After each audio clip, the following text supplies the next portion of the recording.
बार बार इस बात का जिक्र होता है कि लड़कियां इस तरह फंसाई जाती हैं और फिर उनके साथ दुर्घटना होती है, उनको छोड़ दिया जाता है। इस तरीके की जो घटनाएं हो रही हैं, ये वास्तव में समाज में अराजकता पैदा करने का काम हो रहा है। माँ बाप को अलग करके उनकी न सुनना, धर्मांतरण जबरियां कराना, लालच दे करके कराना एक तरीके का अपराध है। दिल्ली से लेकर लखनऊ तक समाज में कुछ ऐसी घटनाएं हो रही हैं जो समाज और सरकार दोनों को सोचने पर मजबूर कर रही हैं कि आखिरकार इस तरीके की घटनाएं बार बार क्यों हो रही हैं। इसी मसले पर बातचीत करने के लिए केंद्रीय मंत्री कौशल किशोर जी हमारे साथ हैं। कौशल जी, दिल्ली की घटना ने सबको सोचने पर मजबूर कर दिया। आखिरकार इतना विभत्स घटना क्यों हो रही है, इसके पीछे क्या वजह आपको लगती है और बार बार एक ही समुदाय के लोग इस तरीके की घटनाओं में इन्वॉल्व पाए जा रहे हैं?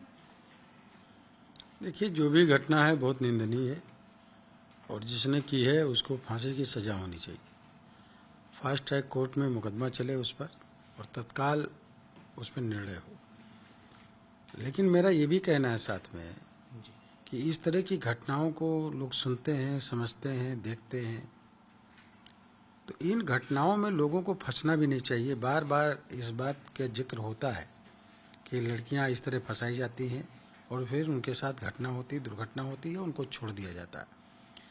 तमाम मेरे पास भी इस तरीके की महिलाएं आई हुई हैं या लड़कियां आती हैं जो उनके कुछ दिनों तक के शादी करने का झांसा दे करके और फिर उनको छोड़ देते हैं, या किसी के साथ कर भी लिया तो साल 2 साल के बाद उसको छोड़ दिया।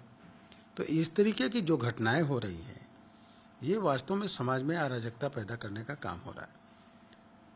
तो इसमें ये जो लिव इन रिलेशनशिप में रहने का मामला है जी, ये इस पर रोक लगनी चाहिए। रोक लगने का मतलब ये नहीं है कि मैं ये नहीं कह रहा कि वो बालिग हैं, उनको अपना निर्णय लेने का अधिकार है, लेकिन इसके लिए अपना रजिस्ट्रेशन कराएं कि हम फला के साथ रह रहे हैं, बाकायदा कोर्ट में लिखा पड़ी हो दोनों की, और उसके बाद रहेंगे तो कम से कम एक लीगल वो होगा, जिम्मेदार होगा। वरना आप किसके साथ रह रही हो, कौन रह रहा है। लड़कियों से मेरा विशेष करके अनुरोध है कि अपने भविष्य को इस तरीके से दांव पर लगाने की ज़रूरत नहीं है। माँ बाप ने मेहनत करके पढ़ाते हैं, लिखाते हैं, बड़ा विश्वास करते हैं बच्चियों पर, और 1-2 घटनाएं इस तरीके से कहीं ना कहीं ऐसी घट जाती हैं, कुछ घटनाएं ऐसी घट जाती हैं, चाहे वो प्लानिंग के तहत या साजिश के तहत, जिससे पूरा जो है समाज शर्मसार होता है। तो ऐसी घटनाओं से होशियार रहने की ज़रूरत है। कौशल जी, कई जो हिंदूवादी संगठन हैं वो बार बार इस तरीके का एलिगेशन लगा रहे हैं कि जो हिंदू धर्म की लड़कियां हैं उनको प्लानिंग के तहत लव जिहाद का शिकार बनाया जा रहा है, और बार बार वो एग्जाम्पल अलग अलग राज्यों का दे रहे हैं। उसमें श्रद्धा के एंगल में भी कहा जा रहा है कि ये भी एक तरीके से लव जिहाद का ही मामला है। तो आपको लगता है कि इसमें कुछ लोग इन्वॉल्व हैं जो टारगेट करके जो हिंदू लड़कियाँ हैं उनको फंसाया जा रहा है? देखिए, तो जांच का विषय है। वो लड़का पकड़ा गया है और जो लोग होंगे वो पकड़े जाएंगे। वो तो जांच के बाद पता चलेगा कि वास्तव में सच क्या है।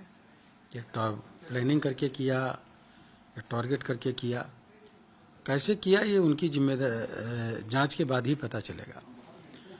लेकिन मैं इस तरह की घटना जो हो रही है और लड़कियां का और लड़कों का एक साथ में इस तरह से माँ बाप को अलग करके उनकी न सुनना, जो उनके जीवन को बनाने का पूरा समर्पण कर देते हैं माँ बाप जी, उनकी न सुन करके, उनकी बात को न मान करके, अपनी जिद पर अड़ करके और इस तरह की स्थिति में जाकर के किसी के साथ रहना, तो जिम्मेदार खुद भी, कहीं ना कहीं लड़की भी जिम्मेदार है। इसलिए मेरा सभी लड़कियों से अनुरोध है कि अपने आप को कंट्रोल करें, अपने आप को संभालें और ऐसे किसी लोगों के चक्कर में फंसने की ज़रूरत नहीं है जिसकी वजह से उनकी ज़िंदगी का खतरा हो, उनकी जान का खतरा हो। क्योंकि लोग विश्वास में लेने के बाद ही ऐसी घटनाएं करते हैं। जो विश्वास में लेता है बाद में वो अविश्वास की स्थिति में आ जाता है, तो उनको इससे बचना चाहिए। बाकी वास्तव में सत्यता क्या है, जो संगठन इस बात के लिए बात उठा रहे हैं, वो जांच के बाद ही पता चलेगा कि वास्तव में ये लव जिहाद का मामला था। अगर इसमें किसी की साजिश है तो खुल करके सामने आएगी तो लोगों के खिलाफ कार्रवाई होगी। एक आखिरी सवाल सर, क्योंकि सुप्रीम कोर्ट ने भी टिप्पणी की है धर्मांतरण को लेकर, बड़े पैमाने पर धर्मांतरण और लव जिहाद की घटनाएं हो रही हैं। आपको लगता है कि एक स्ट्रिक्ट जो है लॉ होना चाहिए ताकि जो इस तरीके के कृत्य करने वाले लोग हैं उनके जहन में डर हो कानून का? देखिए, धर्मांतरण का जो इशू है वो ये है कि अगर कोई किसी को किसी का धर्म विचारों के हिसाब से पसंद आए और अपनी मर्जी से धर्म परिवर्तित करता है, तब तो ये बात समझ में आती है। वरना जो हमारा संविधान कहता है वो ये कहता है कि आप की जो पैदाइश है, जन्म से आप क्या हैं वही हैं माने जाएंगे। इसीलिए जन्म के आधार पर जाति भी निर्धारित होती है।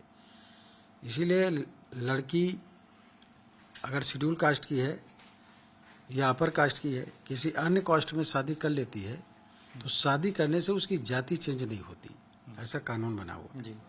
तो जब शादी करने से जाति चेंज नहीं होती तो इसका सही तरीके से उसी तरह धर्म के आधार पे भी धार्मिक उस पर भी लागू होना चाहिए।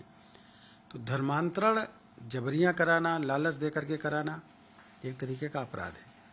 विचारों के हिसाब से अगर कोई अपना धर्म चेंज करता है तो एक अलग बात है। लेकिन मैं समझ रहा हूँ कि जो है जरूर इसके लिए कानून बनना चाहिए, और मात्र धर्मांतरण किसी करा देने से 1, 2, 4, 5 या कुछ सैकड़ों में या हजारों में उससे बहुत बड़ी संख्या नहीं बढ़ जाएगी, बल्कि जो धर्म हैं वो अपनी अपनी सच्ची विचारधारा पर सत्य के रास्ते पे चलें और अपने धर्म के जो नियम हैं अगर उन्हीं को बचा करके लेकर के चलने का काम करें तो कम से कम मानव सभ्यता और ज़्यादा मजबूत होती चली जाएगी और लोगों में जो धर्म को लेकर के टकराव है वो भी टकराव नहीं रहेगा।